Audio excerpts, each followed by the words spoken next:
We're at the bottom of the screen. Yep. Not dramatic.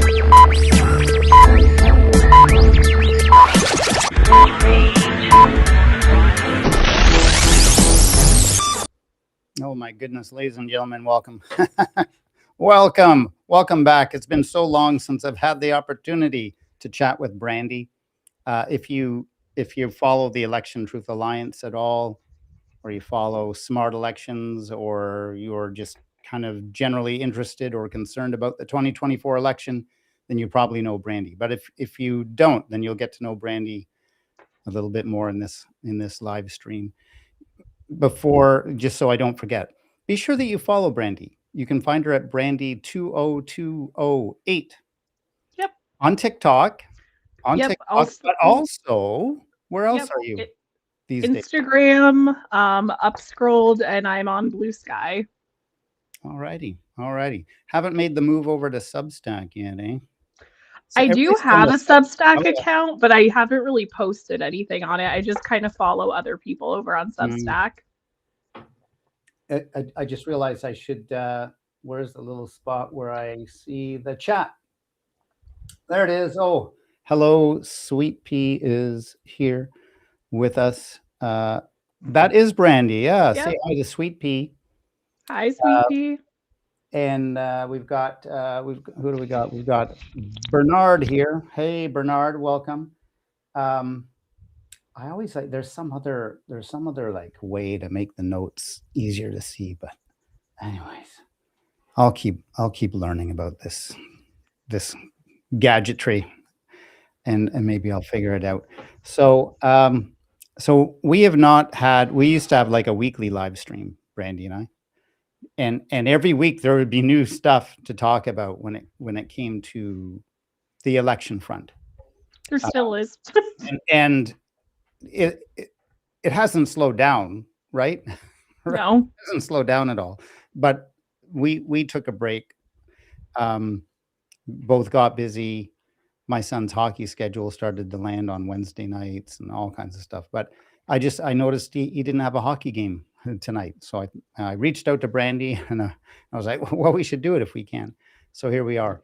Brandi really follows the election, the election happenings on not even a daily basis, like hourly basis. Yeah. Yeah. I don't know. Like we'll have to talk sometime about the logistics. Like I picture you with like some room with all screens everywhere and all these updates and stuff. But I guess you just subscribe to the right places and you get notifications. And Democracy Docket is a good one if you want to get like information on what's going on. A lot of their most recent articles they've put out have been about stuff with the election, just because that's been in the forefront of the news, at least, especially with the Fulton County raid. Democracy Docket. Is that Eli? What's his name? With the glasses. Democracy Docket. The lawyer that runs that. Mark Elias, I think, maybe. Mark Elias or something like that. Yeah. Yeah, it might be. Yeah. Now, didn't he though say? I don't know. This is just a rumor, but I forget where I heard this from. Didn't he say to Kamala Harris, "Yeah, no, it's legit. It's legit. No, you don't have to worry about fighting these results. It's legit." Like about the 2024 election. Did you hear that? I didn't, but it's entirely possible. Yeah. So I love what he does.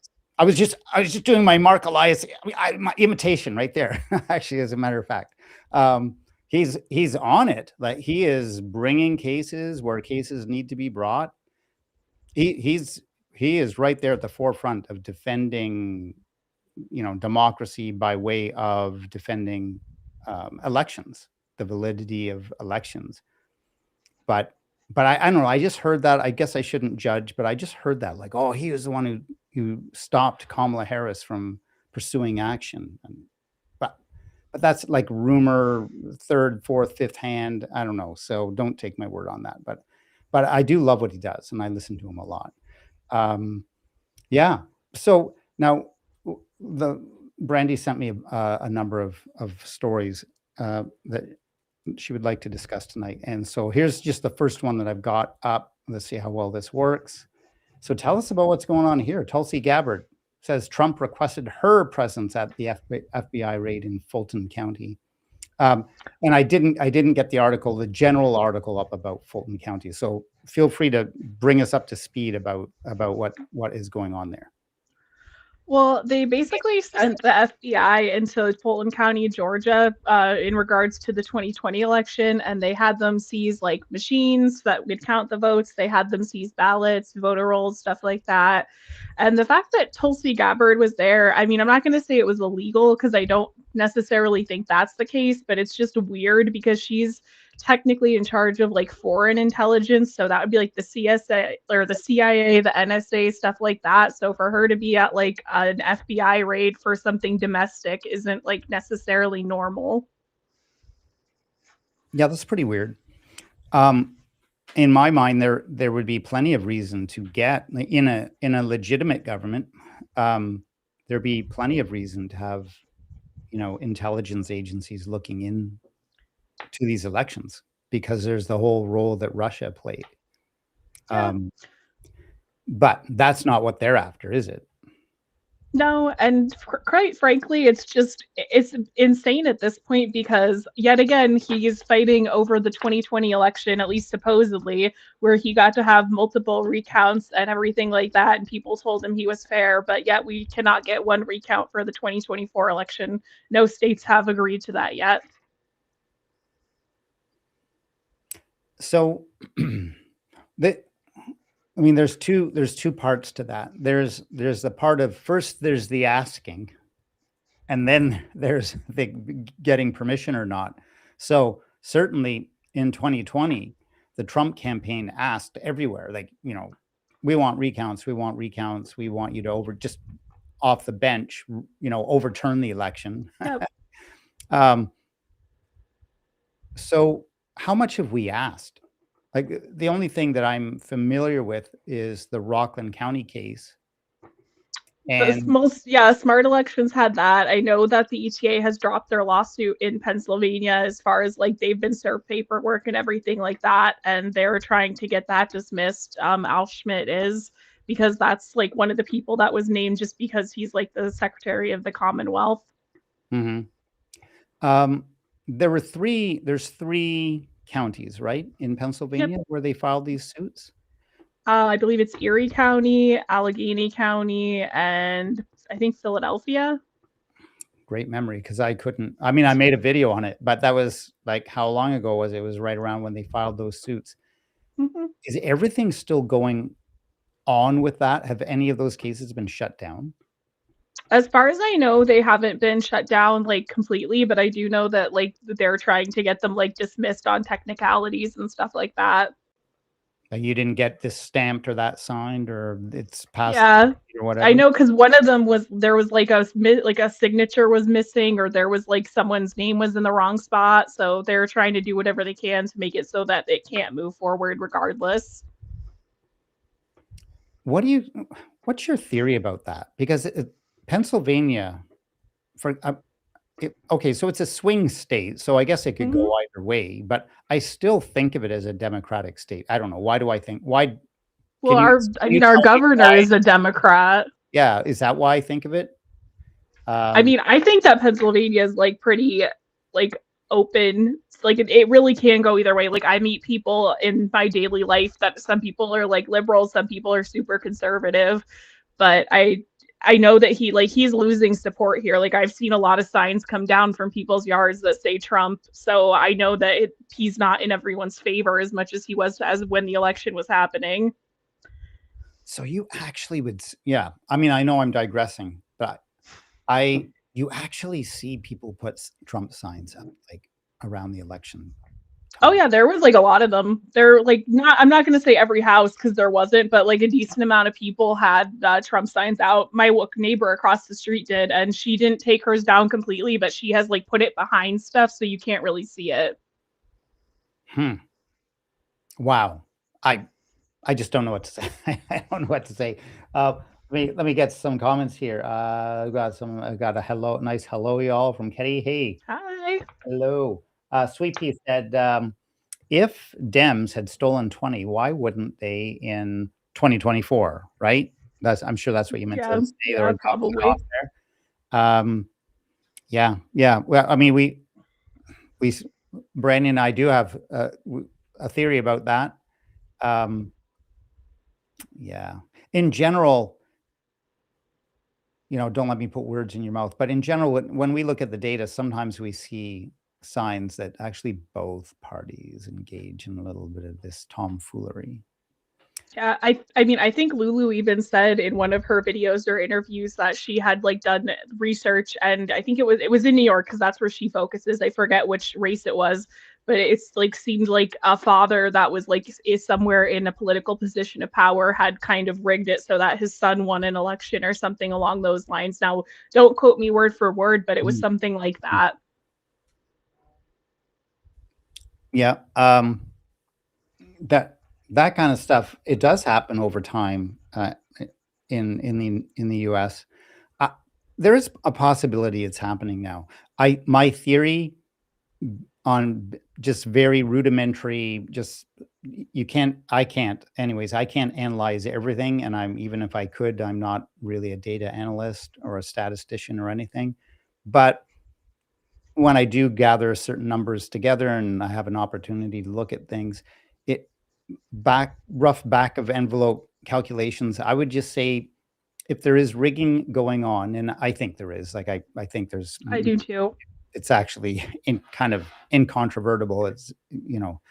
But the thing is, the Republicans appear to do it at about 5 times the rate that the Democrats do. So they just went so over the top. I think up until 2024, I suspect both parties were doing it, but they didn't want to be detected. They wanted to keep it subtle.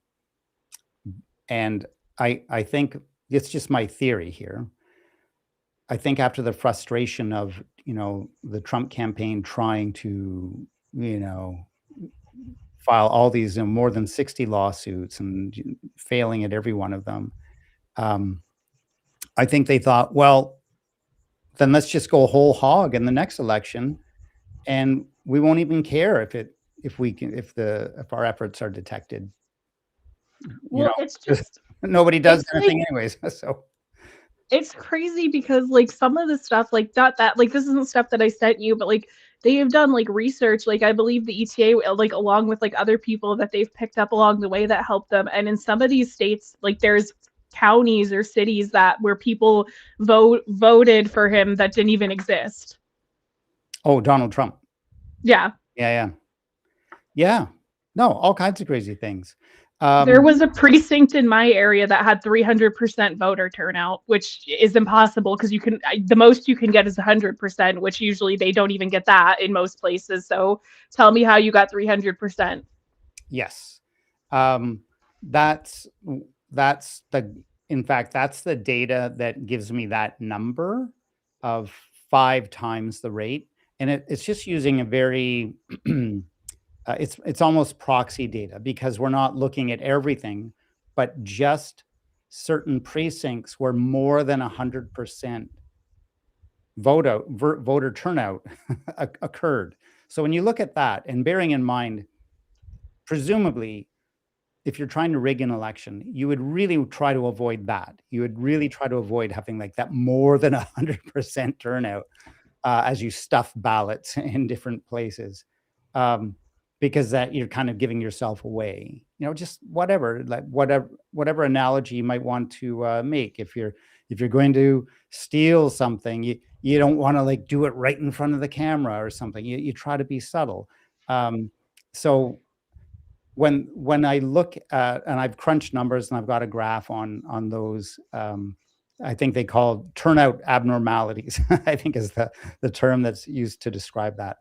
Um, so that's where you do see that phenomenon occurs for both Democratic uh, candidates and Republican candidates, but on a number, per number, unit by unit basis, that phenomenon occurs at approximately 5 times as much for the Republicans. So when you see those, like the number of votes over 100%, in different precincts, over 100% voter turnout. So in other words, they're made up votes. they're not real people, or however, I don't know how they do it. That phenomenon occurs at about 5 times the rate for the Republicans, but it does happen for the Democrats as well. So how is that happening? That's what we need to know that. I'm not even American, but I have a right to know, because what happens in America affects, us up here in Canada. So how is that happening? If we had a legitimate government in place to look into things, then somebody presumably could get to the bottom of that. Well, I mean, like with what, like the fact, like what you said, where both we think, like we know that both parties have cheated. Like that's why nothing gets is not done about it. Because if you point the finger, then you have three pointing back at you.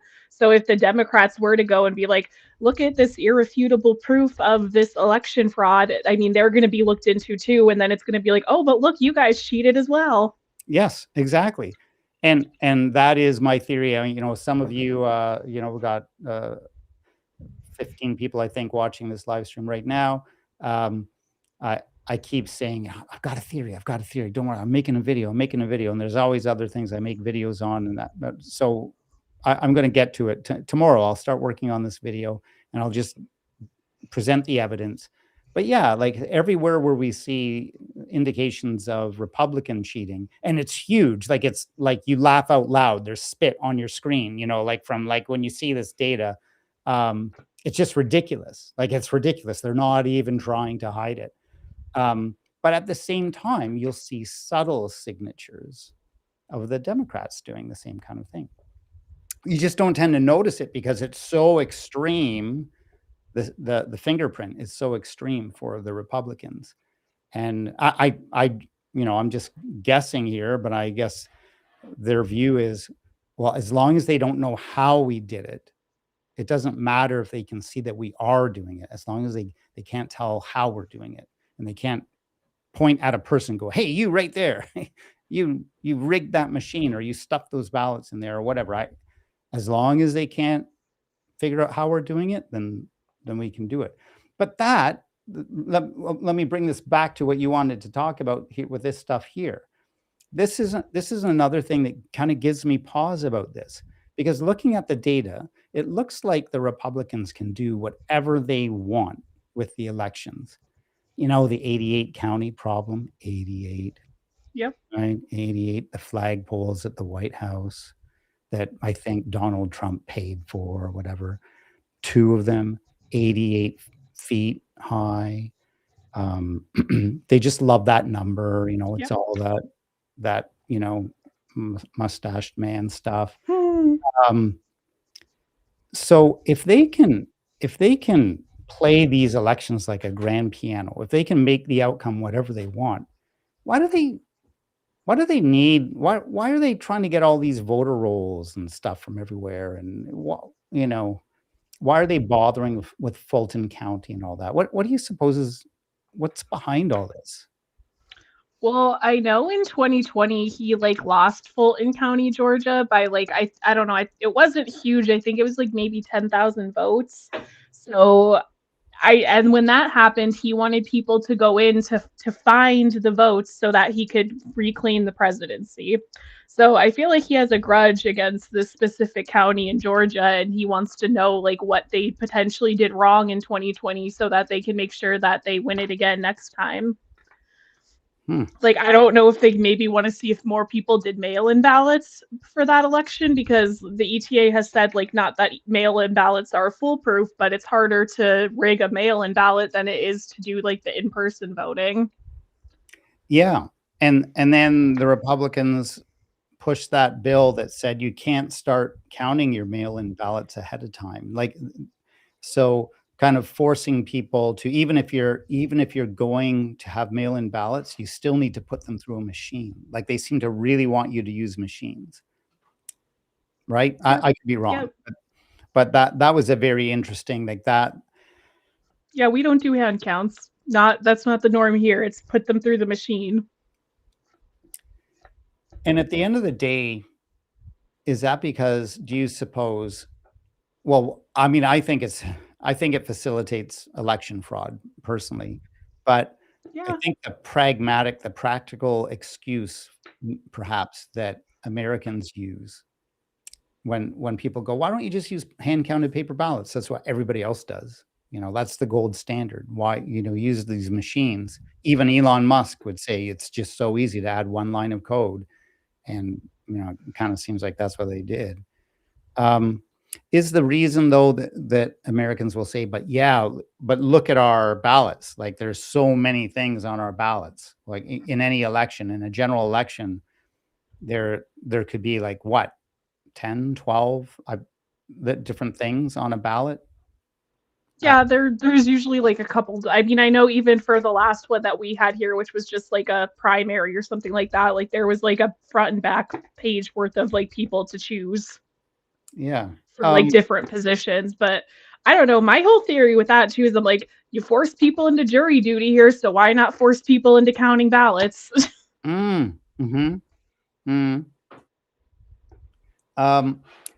In general, there's the other thing sometimes that people talk about is the population. They go, "Oh, that's fine for you, Canada, with your 40 million people, but we have Yeah. 350, 360 million people in the States." That's irrelevant to my mind. That's just irrelevant. No, me too. You got more people, so you got more people to help count the votes. That's irrelevant.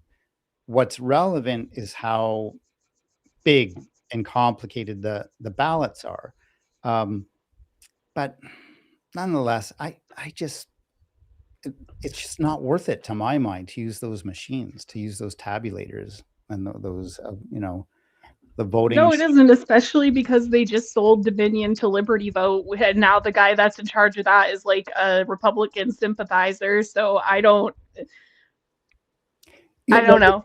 What would suit them right, I'm not sure how to get this done, but that Epstein file, what was that called? The Ro Khanna little thing where they got enough signatures that they got around Mike Johnson, whatever. It'll come back to me, the name of that. I know what you're talking about, but I don't remember what it was Yeah, called either. Yeah. kind of an interesting little trick. If wouldn't it be great if someone could do something similar and just say, look, it's hand counted paper ballots from now on. And I know Donald Trump he'll say, oh, I want to get rid of the voting machines because they're the Democrats are rigging the elections with them. And who knows, maybe they are. But the Republicans are rigging the elections, in my view, looking at the data, like big time, laughably so. It's ridiculous. Where, Brandi and I in past live streams have spent all our time looking at the data and explaining it and so on. But that's not what we're doing now. We're kind of assuming that if you're watching this, then you kind of get it. You've seen Brandi's videos, you've seen my videos, you've seen Election Truth Alliance videos, Smart Elections videos. It's pretty straightforward.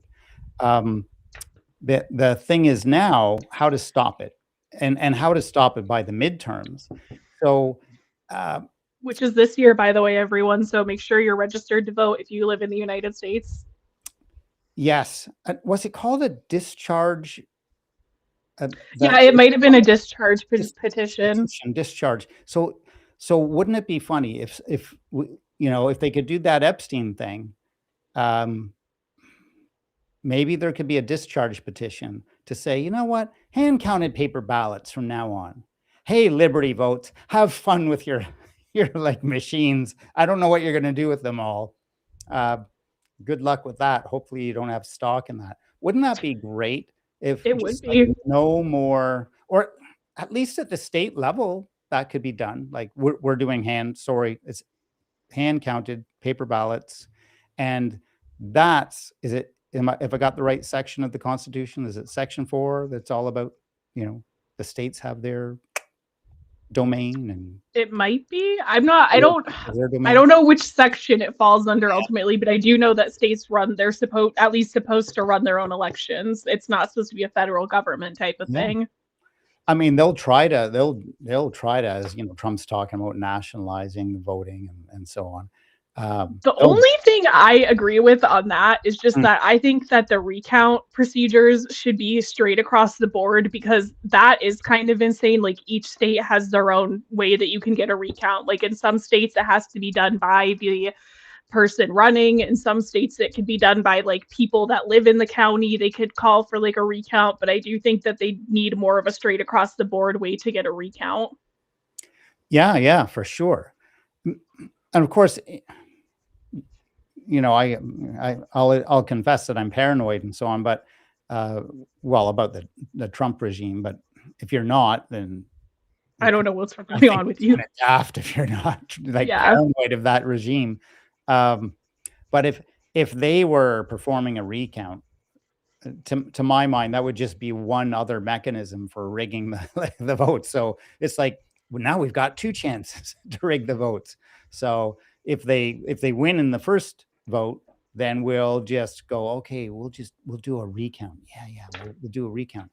And then sure enough, I'm sure the Republicans would win in the recount, you know, if they were responsible for for that at the national level. Um, but yeah, how do you even run these things anymore now with the United States of America becoming so polarized? Now it's like they're either a Democratic sympathizer, you know, or they're a Republican sympathizer, or they're just plain Jane folks who just want to stand up for free and fair elections. You know, they're nonpartisan. They just feel very committed. Well, I mean, I just that's like part of the problem is that like a lot of people are just like, oh, like you're only saying this because you don't like Donald Trump or you're only saying this because you don't like Kamala Harris. And I'm like, I don't like personally like if Kamala Harris did the same stuff that Donald Trump did and she had won the election, I would have been shocked. Like I would also be calling and being like, why? How could this person possibly win? Yeah, yeah, yeah. Um, the only thing is, admittedly, like we are kind of in a rock and a hard place there because if that kind of thing did happen with Donald Trump, it would be pretty easy to go, yeah, but it's Donald Trump. I mean, it's ridiculous. Come on, you know, like of course he's going to lose big time. Um, uh, but yeah, it's when you see the data, ladies and gentlemen, when you see the data, if you're not entirely sure what we're talking about, on my channel, you can take a look at the 88 county problem is a video to look at, and the fingerprint of ballot stuffing. And then a more recent one is he didn't win. How we know. So, but there's a number, but those are three that I'd recommend for you. I see a lot of regulars here. Mr. Rogers in the neighborhood, you're new. Don't take this the wrong way, but why do people think that there's could be any votes? All as we know, they're a bunch of criminals that makes you believe that your vote matters. Yeah, I think I get the gist. Why do people think there's could be any votes? Yeah, I think what you're getting at, Mr. Rogers, welcome to the neighborhood, Mr. Rogers, is that do you really think your vote's going to count? They're just controlling the system anyways. Let me know if I've misunderstood you. And we've got love to us from Seattle, Thank from you. Jester for Hire. Welcome, Jester for Hire. So yeah, so moving on to the Fulton County thing. Was it Johnny Cash had a song about that? I don't know. Fulton County. That I don't know. Um, what? So there's his pride. There's Trump still desperately trying to prove that the 2020 election was rigged, and presumably having to do it in such a way that they won't notice that he was like rigging the election in a huge way, and had just a great deal of difficulty rigging the mail-in votes. Presumably because they don't use machines as much in the counting of mail-in votes, or at least they didn't in 2020. I believe would that be about right, Brandi? Is that the gist of it? Well, I don't think I don't know if they necessarily all get hand counted, but like I do know that there's like more paperwork and stuff when you send in mm, your mail-in ballot because you have to like send away for it and everything like that, and then you have to fill it out and sign everything like that so your signature is on it. And like I said, I can't compare it to in-person voting because I've never done the in-person. I've always just done mail-in. I'll have to ask my mom about in person because she always does in person voting, but I always do the mail in ballots. you know what? Yeah, I've I've always just voted in person.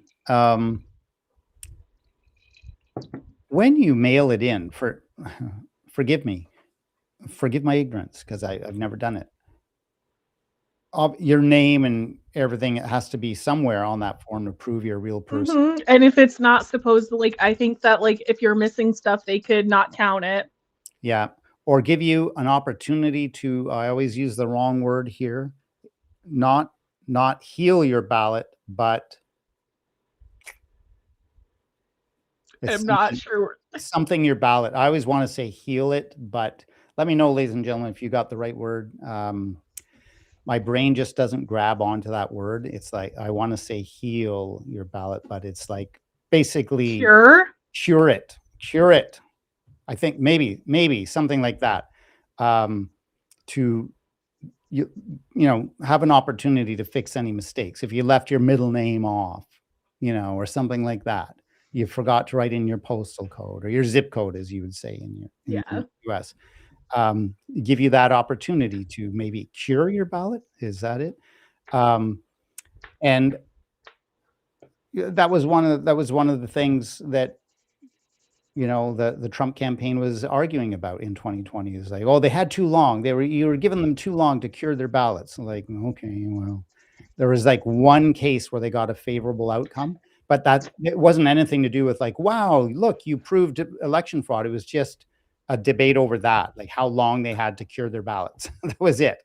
And they said, okay, we'll make sure they have less time to cure their ballots or something like that. Um, so back to Fulton County, he's wanting to prove election fraud. Maybe that's his point. You have some other ideas about why he's really trying to do this. Yeah, I mean, I personally feel like it's because they wanna know what they did wrong in 2020 to see how they could improve it for the next election. I think that's why they're going after, like, a lot of the states that they're suing for their voter rolls because they wanna see, like, what they did wrong or where they could improve to cheat better. Hmm. Hmm. And of course, I just assumed, if you've watched the films by Greg Palast, are you familiar with him, Greg Palast? Yeah. About the vote suppression. I think most people will say voter suppression, but he'll say vote suppression. But but it's the same idea, but just not allowing people to vote. And Well, that's what Steve Bannon wants to do next. yes, yes. I think Greg Palast found something like 3.5 million votes were prevented from being cast in the Yeah. 2024 election. And of course, Yeah, yeah. I mean, I can believe it. They will look for anything that they can to be able to throw out your vote. Like, oh, you're missing a period here in your street address. You're missing your zip code's not right. We can't read this. Like, there's so many. They'll look for anything they can to throw it out. um, well, beyond that, they stopped people from voting in the first place. Like they Yeah, wouldn't or even. they tell them the wrong place to go vote, or Yeah, like people can't get they want to take away I forget where it was, but I think they wanted to like not provide people like service as far as like rides to get to like vote like polling centers. yeah, and it became a crime to give anyone Hmm. water or pizza or something while they're in those long lines. That was literally a crime. That's Yeah. another thing I picked up from Greg Palast. He the thing that he really focused on in his film, it's called Vigilantes Inc. Inc. as in incorporated. Vigilantes Inc. Take a look at that, ladies and gentlemen. It's amazing, amazing work, amazing film by Greg Palast. Um, so there's an organization. Yeah, maybe it'll True the Vote. I think it was called True the Vote.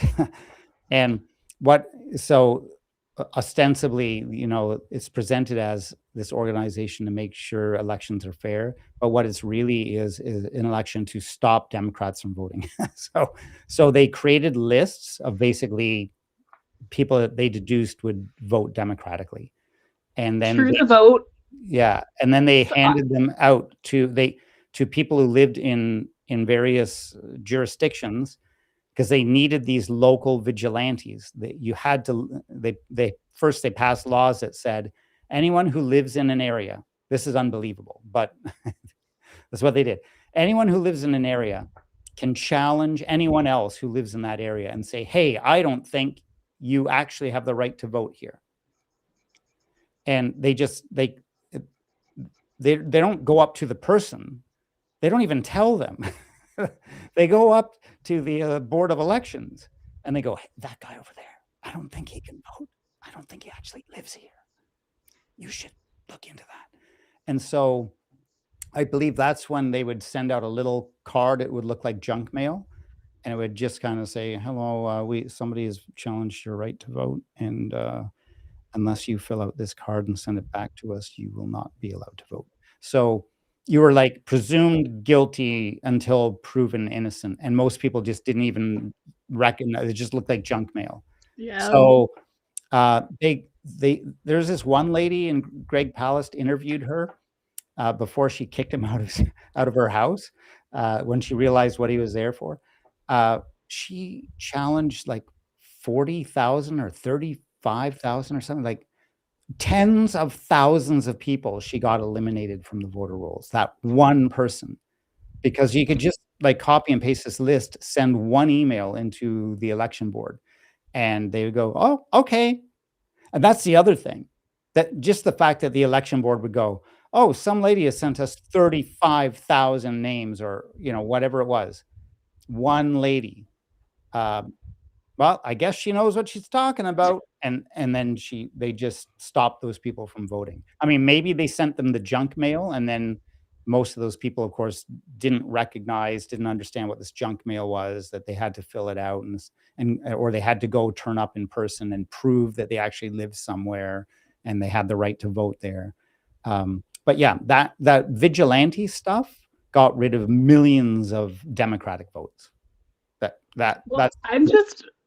I'm not surprised, just because I know in one of the articles that I've recently read, like I'm pretty sure it was True the Vote that tried to have like a pact with the Doge employees that were taking over at the Social Security office, because they had wanted the Doge employees there to provide them with like the last four of people's Social Security numbers and stuff like that to challenge the vote. So I'm not surprised. Yeah, they just love doing that. Just huge about it. And the thing is, it's very clear, when you see the people who are interviewed, people who are prevented from voting, they lived there, these places their whole lives, and then all of a sudden they're not allowed to vote in them, because for the most part, they're Black or they're university students, and so that's why Greg Palast will just call these things Jim Crow laws, Well, Jim Crow style laws. So it's not like they're looking at all for like, oh, who's here that shouldn't be voting. They're just trying to figure out who would vote Democratic, and if they're pretty confident you're going to vote Democratic, cast a Democratic vote, then they'll try to get you off the voter roll. That's how they play that game. It's amazing. Anyways, I digress. Let's move on to this thing you were wanting to what's this about an unusual call with the FBI agents after this was also Fulton County related? yeah, so like while they were in the midst of seizing the election equipment and everything like that, while Tulsi Gabbard was there, they had Donald Trump called and had like a 1 minute phone conversation with FBI agents, like thanking them for their work and telling them how great it was and how they're helping to like save our elections with what they're doing. And at the end of the day, Again, I don't think that it's illegal, but it's at least not that I'm aware of 100%, but it's just like not normal procedure. Like since Watergate happened, like they've tried to keep stuff like political figures out of big things like this. Mm-hmm. So it's like deviation from standard procedure, which doesn't surprise me because nothing that has happened over the last year has been standard procedure. No, not at all. It's very much it's like a master class in what's the difference between a government and a regime. You know, a regime is just completely focused on fortifying its power, on consolidating power, and just making sure that there could be no opposition to them. Um, you know, lots of talk and lots of action on the idea that now, if you know, even just opposing Donald Trump makes you essentially a domestic terrorist. Just saying, like, yeah, I don't support that. This call it a government, call it an administration. I think of it as a regime, but even if you called it a government, you'd still, you know, you get on a list, right? They go up to you, with that Yeah. little camera.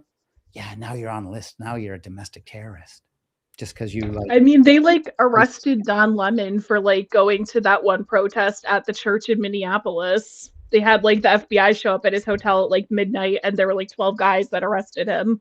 Yes, and Georgia Fort.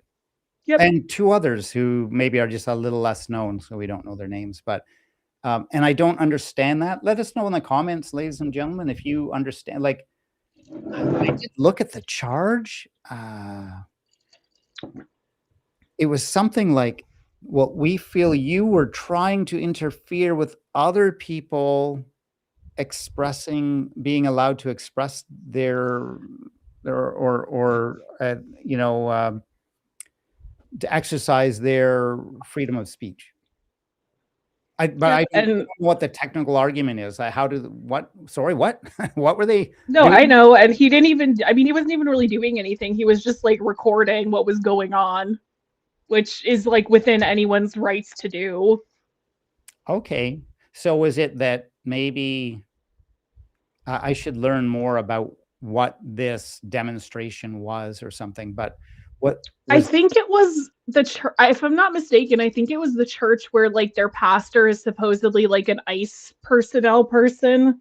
And he was like there videotaping. I mean, he might have said some stuff, but like as long as he didn't really threaten to kill or harm anyone, he wasn't necessarily doing anything wrong.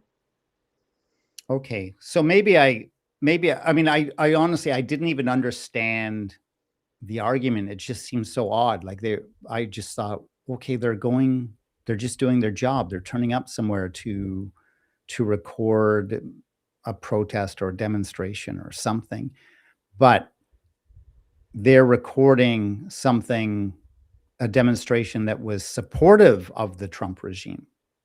Is that Yeah, I believe so. Yeah. And therefore people might have felt, oh, if I'm being recorded, maybe I'm going to be a bit more sheepish about saying this. If I know a reporter is right there, they're going to tell other people, they're going to tell the outside world what I'm sharing with this select group of people. They're going to report on me. Okay. Well, it's not going to go anywhere anyways. Like that still, sorry.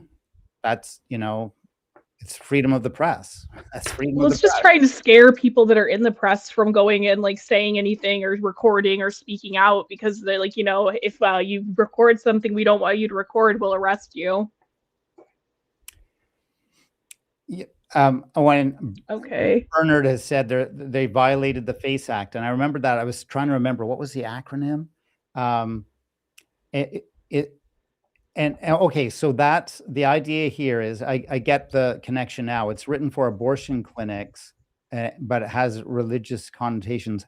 I could see, I could see how that you would have a law to prevent people from showing up and, let's say, protesting. I think you have to be a certain distance away from an abortion clinic so that the people going in and out of the abortion clinic didn't feel intimidated. Yeah, trust me, I've had to drive past those places and they still are like right up in people's faces as they're trying to go inside.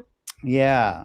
And so they're trying to use that to more or less say, hey, you guys are all planning to go. It's not an abortion clinic, but it's this church or wherever it was. You're planning I on feel going. like What? Yeah. I was just gonna say I feel like we could apply the word church loosely to whatever this place is because Ah. like most decent churches are supposed to like take in the poor, the sick, the weary, and take care of them, not try to get them Mhm. deported. No, I'm right there with you. Yeah, for sure. Love the work of folks like James Tallarico, speaking out on that very issue. A lot of really great, Christians are speaking up and going, "This Yeah. this regime has nothing to do with Christianity. ICE has nothing to do with Christianity." Um, and we could talk all day about how much these the immigrants who are being targeted are The contributing. backbone of our country. Like Oh, I could tell you right now, I'm not going to see my freaky neighbors out in the fields picking strawberries for like $1 an hour with no health insurance. yeah. Um, yeah, I'm really not really sure how the place is going to run, but then again, that just brings me right back to I don't think really Donald Trump is doing this for the United States. I think he's doing it for Vladimir Putin, Yep. and it's absolutely, of course, it's going to destroy the economy. And he doesn't care. Why would he care? Um, So, uh, uh, another comment here, Trump doesn't want journalists, he doesn't want anybody being able to say things, spread Yep. news. Exactly. Um, and we also have down here, yeah, protest because the church services to stop type thing is where the problem comes in, but the reporter did nothing of the sort. He was outside until after the service stopped, actually. Oh, that's actually good to know. Thank you. Yeah. So, um, yeah, I was very interested in that, but I just didn't have enough time to really dig into it and fully understand, like, what? What are they charging them with? Um, Well, I think like I you said earlier, there's like an article coming out every single hour to try to keep up with all of the news that comes out in regards to all of these things. yeah, it's so hard, and that's why folks like you are really great because at least you specialize to a degree, and that is elections. And yeah, I was just thinking about you today in this live stream, and I kind of thought, well, you should get your like PhD in elections. That would be cool because it's such a natural thing with you. Like you just feel so passionate about it, and you've learned so much over the past year or so, year and a half. Um, I don't know. Think about it. I don't. I could see you, going into academia and so on, writing books and all that. Um, so, and then there was this one that we're quite concerned with. Yeah, I mean, like that whole art, like, I mean, what he basically said is just like a way to like maximize voter suppression. Like anybody that's brown or not, a white Caucasian person is going to be afraid to go to a polling site because they're going to be afraid they're going to be pulled aside by ICE. And then if they are pulled aside by ICE, who knows how long they're going to be detained or if they'll even get to vote. Or if they'll ever be seen again. Like Yeah. I sure you do hear about people like Robbie Roadsteamer, whatever, getting uh, arrested and then taken in, and then they're out a day later. Next day, there's like I don't know if you follow Robbie Roadsteamer, if you know who he is. He'll be like, "Yeah, I'm out. I'm out, ladies and gentlemen. I got caught." He's just a big protester. Um, but some of these folks, it's not so funny. Like apparently, all their money, their work permit, their identification, it's seized immediately. Like it's just taken from them, and they don't get it back, and they don't get a right to contact their lawyers. And some of these people, nobody knows where they are. And apparently, there's some place I forget. They're being shipped off. A lot of folks are being shipped off to this just immediately out of state to some detention center. Um, and it's apparently horrible. Forgive me again, I couldn't remember the name or the state where this detention center is. Maybe someone in the watching will know. Um, Uh, yeah, Penny knows Road Steamer. Trump was on the Jeffrey Epstein plane. That's why she's saying that. um, just without the music notes. That's just that's what Robbie Road Steamer does. He like sings songs and he changes the words and he has a speaker strapped on his back. Um, so yeah, so these poor folks. It really is. It's I know it's not, as of yet, it's not like the killing fields necessarily. It's not like the Holocaust just yet. But my gosh, it's going rapidly in that direction. And we have a new professor now in my area. He's moved from the States to Toronto. I believe his last name is Stanley. I have a hard time with his name because his first name and his last name sound like first names. I believe it's Professor Stanley, and his expertise is fascism. So that's what he's an expert on. He writes books and so on about fascism, authoritarian regimes, and he saw what's going on in the States, and he's like, okay, kids, we've got to get out of here. And so they packed up and they moved to Canada. He teaches at the University of Toronto now, and he was at Yale. This is No, not we're losing, I mean, we're losing healthcare providers, everything like that. Like people don't want to be here anymore. And like people are trying to get out, but like people also can't like afford to like go to like leave the country either. So it's just like it's not the best situation. yeah, I don't know. I have to admit, no matter who I was in the States, whether I was a new American, an undocumented immigrant, or just been there for 10 generations, I'd be out of there. I'd be getting out of there. Like it's just, you know, um, we've seen this happen so many times before. And you think 1930s Germany, 10 million people were killed in total, like 6 million Jews, but 4 million other people, like millions, millions. It's so hard to fathom. Um, and you kind of think, but they were in the country. They were not just Germany, but Poland, Austria, France, different places where, unfortunately Germany invaded. Um, so there must have been this period of time where they were telling themselves, "Oh, it'll work itself out. We don't need to leave."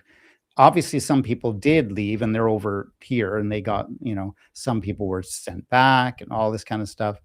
But so the number of people that could kind of read the writing on the wall, that was like a minority, and most people just were caught with it quickly escalating and becoming much worse than they imagined. Because if they could imagine it, they would have left. So, anyways, I digress. But this very much sounds like that Nazi kind of stuff, right? Trump to deploy ICE and military troops to polling sites. What's even the thought? Like, what's the rationale behind that? Why does he say that this is a good idea? What is he telling people about it? Oh, I mean, like I said, like it's a way for voter suppression. Like, I mean, anyone that goes to the polls that's like brown, black, anything like that, they're going to be the ones that get pulled out of line because they're going to be like, oh, you don't look like what we think of as the standard American, so we have to check your papers to make sure that you belong here. And then they could, I don't know how long they could technically detain people for, but they're gonna obviously they're gonna miss voting if they get pulled out of that line. Like they're gonna keep them for as long as they can, and election day is only one day. Yeah, yeah, no, for sure. Well, I suppose that would be a And it's brilliant. gonna scare people from even going out to like the polling place because they're gonna be afraid if they go and they look like they don't belong that they're gonna be pulled out of the line. Okay, so it's in an evil way. I suppose it's brilliant, but it's so transparently evil, you know. Yeah. But yeah, it's like only if you're a certain type can you vote without fear of being hassled. Wow. Wow. Well, that and like that's the thing though, and that's like why they're saying this, because like you do have to be like here legally to vote. Like you can't vote if you don't have like the paperwork to do it, and if you haven't filled out like the registration and everything. So like why it just that's the only reason I can come up with. Hmm. Like you have to be registered to vote to go to a voting place. At least that's how it's supposed to work. Yeah. And now you're going to have some military guy checking to make sure that you know, Some unqualified military guy is how I would put it. carrying a gun and wants to shoot it. Like they're so Yeah. torqued up. Like when you see these guys, they look like grade 7, grade 8 boys. So like so excited that they have a gun and they're pulling it out on everybody. It's like they're playing cops and robbers in elementary school. That's anyways. I don't want to get on that, but I noticed Teresa made an interesting comment here. Teresa says, which is actually pretty much completely controlled by Donald Trump, or he will pull the station's licensing if they report on anything he doesn't want them to. Interesting. I'd like to learn more about that. Teresa is also saying Trump was more than just on Jeffrey Epstein's plane. Do you realize that after Jeffrey Epstein had passed away, that Trump, he was using, that was his campaign plane. That was his, wow. Right. And he goes around going, I didn't know the guy. And he's using his plane, the Lolita Express, as his campaign. Like when he was going around campaigning, that's the plane he was using. I don't know. How blind do people want to be? I don't know. Like, it's pretty crazy. Yeah, goodness. Well, ladies and gentlemen, I did promise Brandi that we would wrap it up around 9. I've already gone over. I'll give the last chance to you to share anything that you kind of thought was neat from the past little while. That you wanted to talk about, anything that we've missed. I know I couldn't get one of the articles. It was behind a paywall that I didn't pay for. So I'll have to send you the archive thing so that you could get because that's how I do it. Like I don't have subscriptions to all these things. There's like an archive. I forget what it's called, but you can like look up the ones that are behind a paywall so you could see it. Yes. But there is stuff coming out all the time. Like I said, they had just released an article about how Doge, like not the Doge employees, not the actual people that worked at the Social Security office, the Doge part of it that Elon Musk sent in. Like I said, they were working with that whatever that vote thing you were talking about before, that group. Like they were trying to sign paperwork to give them information so that they could essentially like disenfranchise voters. Yeah, and people were saying that from the beginning, that Doge wasn't in, which we all knew, but like now stuff's coming out, like why they were in those government offices and what they were doing. Yeah, it's outrageous, and there's so many dark avenues they could go down with all that data, from surveillance to vote suppression to who knows, like just trying to trump up charges against people. Yeah, it's pretty crazy. Keeping your information private, safe, secure is pretty important. And I doubt anyone in the United States assumes that the government doesn't have, doesn't know everything about them at this point. With Yep. that Doge. Like those little things that you see, like, hi to the FBI agent watching me from my phone camera.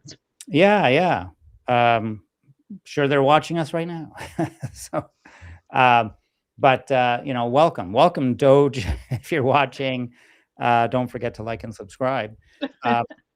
And ladies and gentlemen, one last thing, where did our things go on the bottom? Let me see if I click on this, click it off. I just want to show remind us. I wanted to show your digits down there where people can find you on TikTok. It's Brandi at.